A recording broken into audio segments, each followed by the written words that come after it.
Marahil narinig mo na to, pero kwento ko lang uli. About sa tubig, di ba? Yung mga water bottles sa mga bus terminal, o yung mga nagtitinda sa bus, is ang mura niya, di ba? Mga 15 pesos lang, 10 pesos to 25 pesos. No?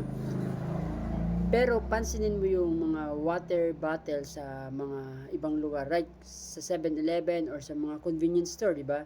So, mas mahal na siya. Okay?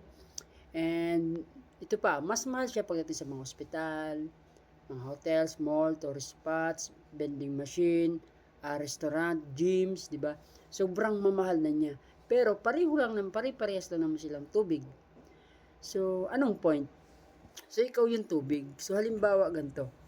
Kung nararamdaman mo dyan sa ngayon, okay, nafe-feel mo na ang mura ng value mo. Okay, ikaw yung tubig, ang mura ng value mo, ito ang reason.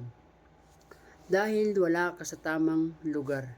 So, tip is hanapin mo yung tamang lugar para sa'yo. Kung mababa ang value mo ngayon, meaning, check mo yung surrounding mo, check mo yung paligid mo, check mo yung lugar mo, meaning, nasa mali kang lugar. Kaya, kahit mataas talaga yung value mo, mababa lang yung tingin sa'yo na value. Nang nasa paligid mo, pati ikaw. Kaya yung tingin mo din sa sarili mo, mababa na din ang value. So, ang kailangan mong gawin, hanapin mo yung fit or tamang lugar para sa'yo para magtaas yung value mo.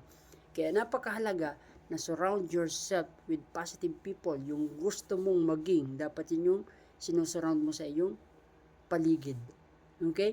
So, hopefully, nagets mo yung point ko and sana nakatulong ito kahit maiksi lang. Thank you.